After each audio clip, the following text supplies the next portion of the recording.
Evangelho de Jesus Cristo segundo São João. Glória a vós, Senhor. Celebrava-se em Jerusalém a festa da dedicação do templo. Era inverno. Jesus passeava pelo templo no pórtico de Salomão. Os judeus rodeavam-no e disseram: Até quando nos deixarás em dúvida? Se tu és o Messias, dize-nos abertamente. Jesus respondeu: Já vô-lo disse, mas vós não acreditais. As obras que eu faço em nome do meu Pai dão testemunho de mim. Vós, porém, não acreditais, porque não sois das minhas ovelhas. As minhas ovelhas escutam a minha voz, eu as conheço e elas me seguem. Eu dou-lhes a vida eterna e elas jamais se perderão, e ninguém vai arrancá-las de minha mão. Meu Pai, que me deu essas ovelhas, é maior do que todos, e ninguém pode arrebatá-las da mão do Pai. Eu e o Pai somos um. Palavra da salvação. Glória a vós, Senhor. Queridos irmãos, nesse dia 23 de abril, nesta terça-feira, nós estamos há alguns dias meditando o Evangelho de São João. Especialmente ontem nós ouvimos, ainda partes, da conclusão do que nós tínhamos ouvido no domingo, que é o Evangelho do Bom Pastor. E hoje aqui, de uma maneira um pouco diferente, o texto começa dizendo que celebrava-se em Jerusalém a festa da dedicação do templo. Era inverno e Jesus passeava pelo pórtico de Salomão. Esse detalhe que São João traz aqui, como sempre, São João, que é o evangelista dos sinais, ele nunca coloca nada no seu evangelho, até porque o evangelho foi inspirado pelo Espírito Santo, que não trouxesse para nós aqui uma grande mensagem teológica. Olha, esse pano de fundo que nós acabamos de ler aqui, que fala da dedicação do templo. O que era a dedicação do templo na época de Jesus? O que era que eles celebravam? Por quê? Quando nós celebramos hoje a dedicação de uma basílica, por exemplo, como nós temos festa da dedicação da Basílica de São João de Latrão, Santa Maria Maior, e a própria Basílica de São Pedro, quando a igreja celebra essas festas hoje, não é com o mesmo cunho que nós acabamos de ler aqui. Ora, a festa da dedicação do Templo de Jerusalém era a lembrança da liberdade e da volta do povo do cativeiro da Babilônia.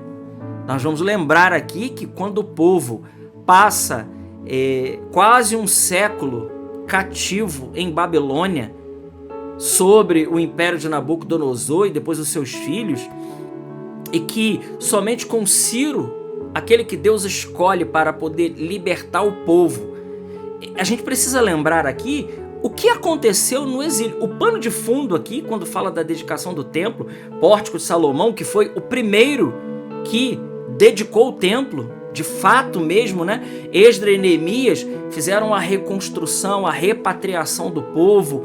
Isso ainda demora um tempo depois, mas quem faz essa dedicação mesmo, antes que o templo tinha sido dedicado, o primeiro a dedicar o templo foi Salomão, aquele que construiu o templo, Ele que faz a primeira dedicação. Depois do exílio, então, com a volta do exílio, existe toda a repatriação do povo, a realocação.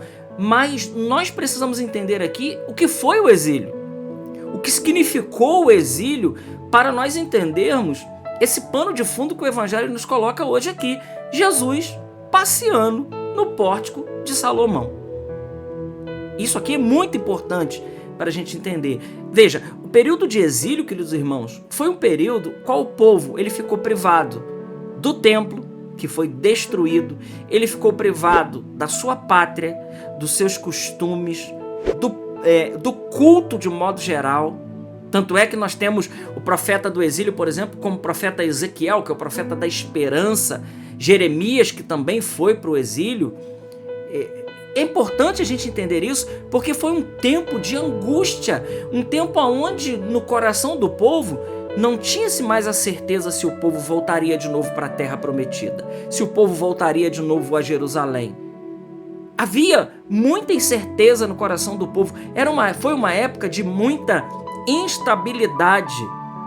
Foi uma época qual o povo se via sem esperança, se via de uma maneira fora de todas aquelas promessas que Deus tinha feito a Abraão, a Isaac e a Jacó. Jacó que ele trocou o nome para Israel. Ora, Jesus aqui está se colocando como o novo templo. O fato dele estar aqui na dedicação do templo e ele ser questionado por aqueles que não queriam, não estavam em busca da verdade, esses aqui, os judeus que rodeavam o Senhor, é mais ou menos como a gente vê hoje.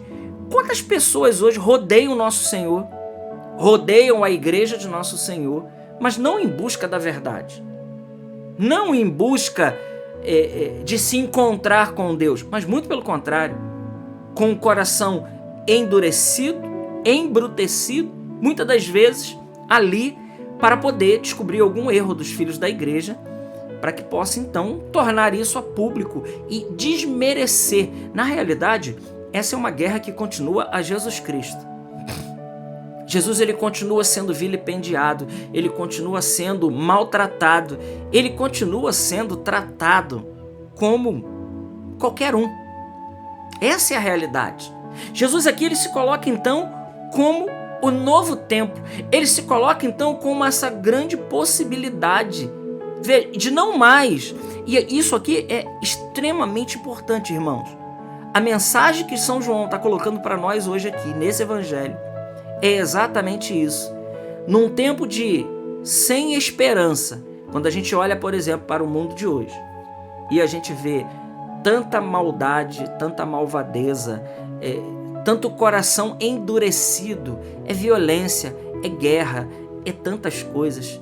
Mas quando a gente olha para o Senhor, que está no nosso meio, isso aqui é importante, quando a gente olha para o Senhor que está no nosso meio, Jesus, nós então já não vislumbramos mais somente as coisas aqui dessa terra. A mensagem que o Evangelho traz para nós hoje é de nós voltarmos o nosso olhar àquilo que é a promessa de Jesus para cada um de nós. Ele diz: as ovelhas que escutam a minha voz, eu dou-lhes a vida eterna e elas jamais se perderão. Então Jesus, ele propõe para a gente vida eterna, vida com V maiúsculo. Ele propõe para nós felicidade plena. Ou seja, então, o convite do Evangelho de hoje é para que a gente não tenha um olhar rasteiro, mas que a gente faça como a águia, que não só voa alto, mas que enxerga longe e enxerga de uma maneira muito clara. A águia, ela mira as alturas. Nós também precisamos mirar aquilo que é mais excelente.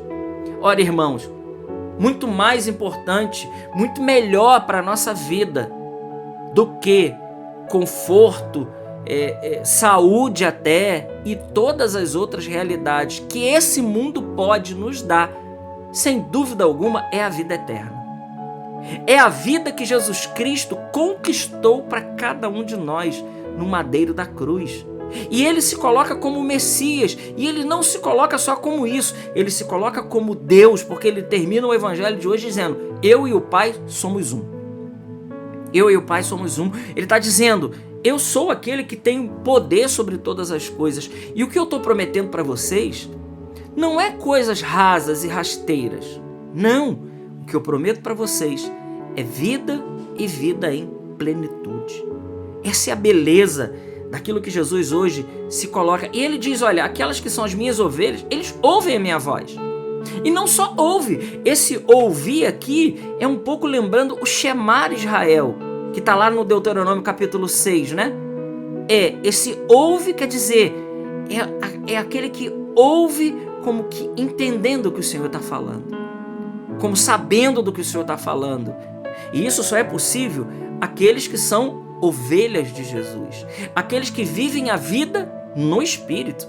Aí a gente consegue compreender o que Jesus está colocando para cada um de nós aqui.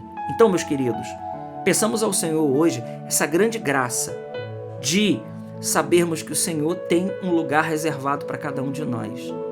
Ele se coloca como Deus, ainda que exista pessoas que não queiram aceitar Ele. E que vêm, às vezes, muitas vezes, com perguntas capciosas para Jesus, como esses judeus aqui do Evangelho, que não estavam em busca da verdade, mas estavam com o coração embrutecido.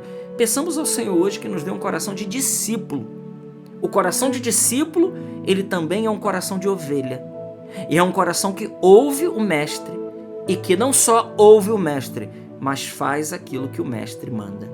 Glória ao Pai, ao Filho e ao Espírito Santo, como era no princípio, agora e sempre. Amém.